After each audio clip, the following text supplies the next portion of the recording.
मुश्किलें, कठिनाइयाँ, असफलता, रिजेक्शन ऐसे सारे विशेषण इनकी लाइफ पर फिट बैठते हैं। कई तरह की मुसीबतों का सामना इनको करना पड़ा, ढेरों रिजेक्शन इनको झेलने पड़े। यहाँ तक कि रिश्तेदारों दोस्तों ने इनको मुंह पर बोल दिया था कि ये सब तेरे बस का नहीं है। लेकिन खुद को साबित कर दिखाने की इस चाह में मेहनत करते गए, आगे बढ़ते गए और कुछ ऐसा कर दिखाया जिससे आज करोड़ों लोगों के दिलों पर राज कर रहा है। मैं बात कर रहा हूँ मशहूर बॉलीवुड एक्टर नवाजुद्दीन सिद्दीकी की, जिन्होंने साबित कर दिखाया कि हौसलों और मेहनत से कुछ भी मुमकिन है। आप उन्हें जानते ही होंगे, लेकिन आज हम जानेंगे उनकी इस सक्सेस के पीछे की वो कहानी जो आपको रोने पर मजबूर कर देगी। तो आइए सुनते हैं नवाजुद्दीन सिद्दीकी की ये रियल लाइफ जर्नी। पूरी स्टोरी सुनने के लिए अंत तक बने रहें। अगर आपको वीडियो पसंद आए तो इसको लाइक करिए।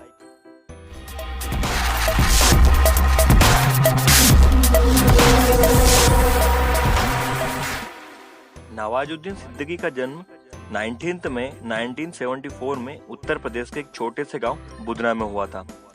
उनके 8 भाई बहन हैं, जिनमें से वो सबसे बड़े हैं। छोटा सा गांव था, उसमें ज्यादा कुछ इनकम सोर्स होते नहीं थे। नवाज बोलते हैं कि उनके गांव में सिर्फ 3 चीजें चलती हैं, गेहूं, गन्ना और गन। नवाज ने अपने ही जिले में पढ़ाई की और मुंबई आने से पहले गुजरात वडोदरा में केमिस्ट्री का काम भी किया। लेकिन उस काम में उनको मजा नहीं आ रहा था, मतलब उनका मन नहीं लगता था। उनका दिल कह रहा था कि ये काम तेरे लिए नहीं है। तो नवाज ने अपने दिल की सुनी और आ गए दिल्ली। यहाँ आकर क्या करेंगे कुछ भी पता नहीं था, ना कोई प्लान था। काफी मेहनत के बाद एक थिएटर ग्रुप मिला, उसको ज्वाइन किया, लेकिन वहाँ उन्हें कोई पैसा नहीं मिलता था। नवाज ने अपने सपने पूरे करने के लिए कभी घर से भी पैसे नहीं लिए थे। दिल्ली में सरवाइव करने के लिए उन्होंने नोएडा में वॉचमैन की नौकरी करना शुरू किया। अब उनका यही काम हो गया था, दिन में वॉचमैन का काम करना और रात को थिएटर करना। कुछ दिन तक ऐसे काम करने के बाद उन्होंने सोचा कि मुझे फुल टाइम एक्टिंग को देना चाहिए। उन्होंने नौकरी छोड़कर NSD को ज्वाइन कर लिया, नेशनल स्कूल ऑफ ड्रामा। वहां पर उनका कोर्स पूरा होने के बाद 1 साल वहीं रहे, काम की तलाश करते रहे। फिर से उन्होंने थिएटर ज्वाइन कर लिया। वहां उन्हें बड़े बड़े एक्टर जैसे मनोज वाजपेयी के साथ काम करने का मौका मिला। नवाज को ये पता चल गया था कि वे काफी अच्छे एक्टर बन चुके हैं, लेकिन साथ ही उन्हें ये भी पता चल गया था कि थिएटर से उनका पेट भरने वाला नहीं है। उसके बाद सपनों को पूरा करने, अपना जलवा बिखेरने वो आ चुके थे सपनों की नगरी मुंबई। मुंबई आके वो काम की तलाश में लग गए, लेकिन उनके हाथ लग रहा था सिर्फ रिजेक्शन। मुंबई में नवाज अपने NSD के साथियों के साथ रहने लगे। वॉचमैन की नौकरी से उन्होंने जो पैसा जमा किया था उससे उनका खर्च चल रहा था। वो ऑडिशन दिए जा रहे थे, लेकिन रंग सांवला, कद छोटा, दुबली पतली बॉडी वाले इंसान को कौन काम देने वाला था। लेकिन उन्होंने हार नहीं मानी। लोग उन्हें रिजेक्ट करते गए, वो ऑडिशन देते रहे। एक वक्त ऐसा आ गया था जब उनके जमा पैसे खत्म हो चुके थे। अब उनके पास रिजेक्शन के अलावा कुछ नहीं था। रूम में रहने के बदले वो उनके साथियों के लिए खाना बनाने का काम करने लगे, क्योंकि रेंट के पैसे तो उनके पास थे नहीं। कुछ दिनों तक ऐसा चला, लेकिन फिर उन्हें वहां से भी निकाल दिया गया। नवाज ने किसी इंटरव्यू में कहा था कि उस टाइम जब मैं उठता था, मुझे पता नहीं होता था कि मैं कहाँ नहाऊंगा, क्या खाऊंगा और रात को कहाँ सोऊंगा। कुछ ऐसी लाइफ उनकी चल रही थी। जब अंधेरी के लिए वो निकलते थे ऑडिशन देने के लिए, तो वो सोचते थे कि अंधेरी तक मैं पहुंच तो जाऊंगा, कहीं बेहोश तो नहीं हो, क्योंकि कई दिनों तक खाना भी नहीं मिला होता था।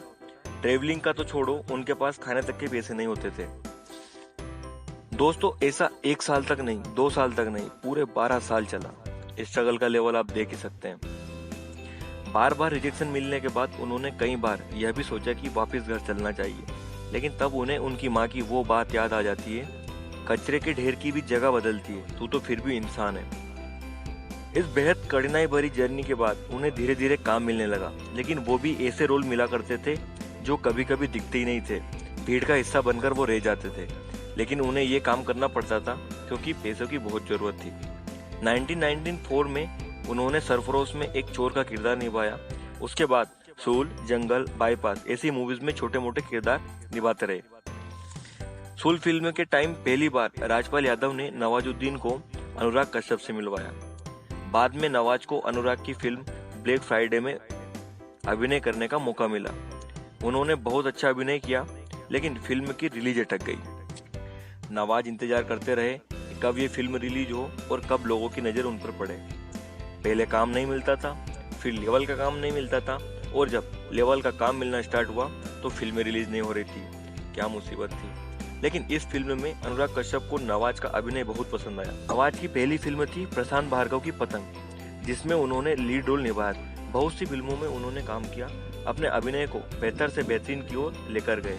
फिर film I gangs of Wasseypur. इस फिल्म में नवाज ने अपने 12 सालों का एक्सपीरियंस को निचोड़ दिया था। अब उनकी पहचान होने लगी थी, लोग उन्हें पसंद करने लगे थे। इंडस्ट्री में और बाहर हर जगह रातों रात उनके चर्चे होने लगे थे। वो बात अलग थी कि नवाज के लिए ये रात 12 साल बाद आई थी। इसके बाद उन्होंने पीछे मुड़कर कभी नहीं देखा और बढ़ते चले गए और बढ़ते जा रहे हैं।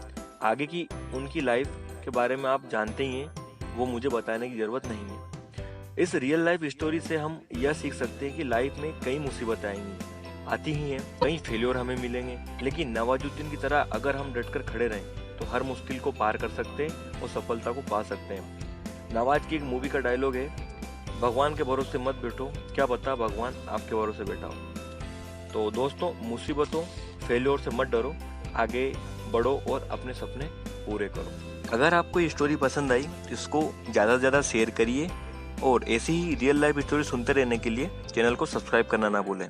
फिर मिलेंगे नेक्स्ट रियल लाइफ स्टोरी में, तब तक के लिए बाय बाय।